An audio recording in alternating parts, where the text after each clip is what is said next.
Olá, graça e paz, meus irmãos. Sou o pastor Jackson. Nós já aprendemos que na Bíblia os nomes de Deus revelam quem Ele é. Não são apenas títulos religiosos, mas janelas abertas para contemplarmos o caráter, o poder e a graça de nosso Senhor. No Antigo Testamento, nós encontramos uma grande riqueza de nomes como El Shaddai, Adonai, Yahvé. No Novo Testamento, os nomes são mais breves, porém profundamente teológicos, revelando com clareza a obra redentora de um Deus triuno. Hoje nós vamos estudar três nomes centrais: Theos, que significa Deus; Kyrios, que significa Senhor; e Pater, que significa Pai.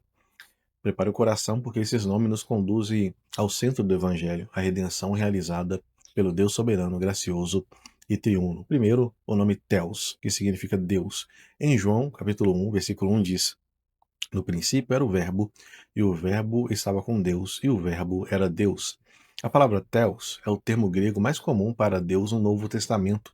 Porém, quando usado para o Deus verdadeiro, ela carrega toda a essência dos nomes do Antigo Testamento: El Shaddai, Adonai, Yahvé.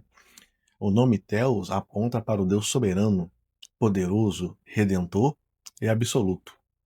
Theos, como todo-poderoso El Shaddai, lá em 1 Coríntios 1,18 diz o seguinte: Porque a palavra da cruz é loucura para os que se perdem, mas para nós que somos salvos é o poder de Deus.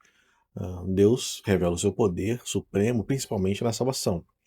O maior milagre não é a cura física, mas é a regeneração do pecador morto em seus delitos e pecados. Em 1 Coríntios 15:22 diz: Porque assim como em Adão todos morrem, assim também em Cristo todos serão vivificados. O poder de Theos, que é o poder de Deus, se manifesta ao ressuscitar espiritualmente os mortos, vencer Satanás, subjugar todo o mal e conduzir a história ao triunfo final. Também temos Theos como Redentor, Theos como Yahvé. Lá em Efésios 1:3 nos diz: Bendito seja o Deus e Pai de nosso Senhor Jesus Cristo, que nos abençoou com toda sorte de bênçãos espirituais. Meus irmãos, a redenção não nasce no coração do homem, mas na vontade soberana de Deus. A salvação pertence ao Senhor, diz o livro de Jonas, capítulo 2, versículo 9. Deus não apenas torna a salvação possível, ele realiza ela eficazmente. Meus irmãos, podemos tirar lições da palavra Theos, que significa Deus, que a salvação pertence inteiramente a Deus. Não depende de quem quer ou de quem corre, mas de Deus usar a sua misericórdia disso. Paulo, quando ele escreve aos Romanos 9,16. Isso destrói qualquer teologia centrada no homem. O pecador não busca Deus por si mesmo. Isso nos humilha, mas nos consola profundamente. É Deus quem busca, chama, regenera, justifica e glorifica. Nossa segurança está totalmente em Deus. Aquele que começou a boa obra em vós há de completar até o dia de nosso Senhor Jesus Cristo, diz Paulo aos Filipenses 1,6. Se a salvação fosse nossa obra, nós a perderíamos, mas porque ela pertence ao Theos, ao Deus Todo-Poderoso, nós podemos descansar. Nós vivemos entre o já e o ainda não. O último inimigo a ser destruído é a morte, diz Paulo em 1 Coríntios 15:26. Já fomos salvos, mas ainda aguardamos a redenção plena. Isso nos enche de esperança e perseverança. Segundo vem o nome Kyrios, que significa Senhor. Lá em Filipenses 2:11 está escrito: Para que toda língua confesse que Jesus Cristo é Senhor, para a glória de Deus Pai. Kyrios significa aquele que possui autoridade legal e absoluta. Esse é o título, esse título é atribuído tanto ao Pai, quanto ao Filho, quanto ao Espírito Santo. Kyrios, para o Pai, lá em Lucas 10:21 diz: Senhor dos céus e da terra. Ele governa toda a história, a natureza, a salvação, a missão, a redenção. Já o Kyrios, usado para o Filho, lá em Mateus 28:18 diz: Toda autoridade me foi dada no céu e na terra, diz Jesus. Cristo é o Senhor soberano, reinando agora até que entregue o reino ao Pai. Então virá o fim, como diz Paulo em 1 Coríntios 15:24-28. E Kyrios, para o Espírito Santo, lá em 2 Coríntios 3:17 diz: Ora, o Senhor é o Espírito. O Espírito é o administrador da redenção, aplicando a obra de Cristo ao nosso coração.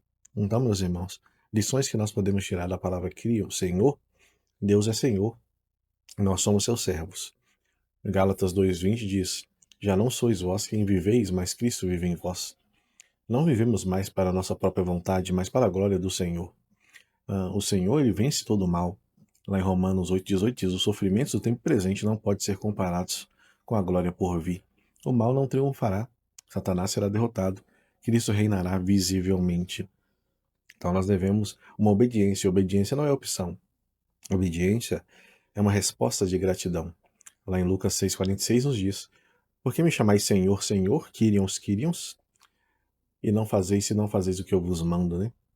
Chamamos Jesus de Senhor não apenas com os lábios, mas com a nossa própria vida. E o terceiro nome e último fica Pater, que significa Pai.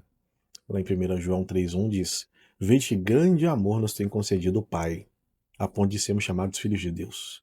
Aqui nós encontramos o nome mais doce, mais consolador e mais íntimo. O Pai, que é o Pai de nosso Senhor Jesus Cristo. João 5,17 diz: meu Pai trabalha até agora e eu trabalho também. Jesus dizendo. Jesus chama Deus de Pai no sentido exclusivo, revelando a sua igualdade divina com o Pai. Mas ele também é nosso Pai por adoção.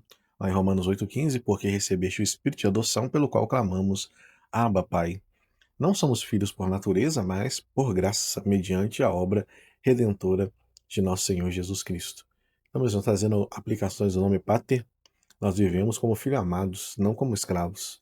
Já não somos escravos, porém filhos, diz Gálatas 4,7. Não servimos por medo, mas servimos por amor.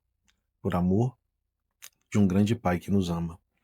Nós temos esse livre acesso ao trono da graça. Lá em Hebreus 4,16 nos diz: cheguemos, portanto, confiadamente. Nós podemos orar, clamar, chorar e descansar nos braços do Pai. Pois nós somos chamados a imitar a Cristo. Sede meus imitadores, como eu também sou de Cristo, diz o apóstolo Paulo em 1 Coríntios 11,1. Assim como Cristo obedeceu ao Pai, nós somos chamados a viver em obediência amorosa ao nosso Pai Celestial.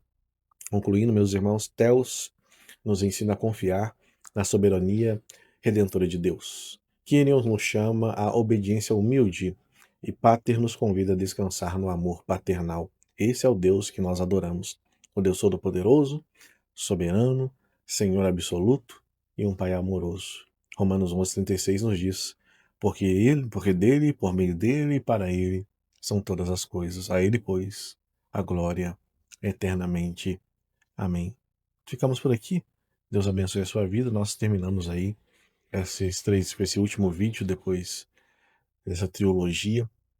Terminamos aí de falar de todos os nomes de Deus. E Deus abençoe você grandemente.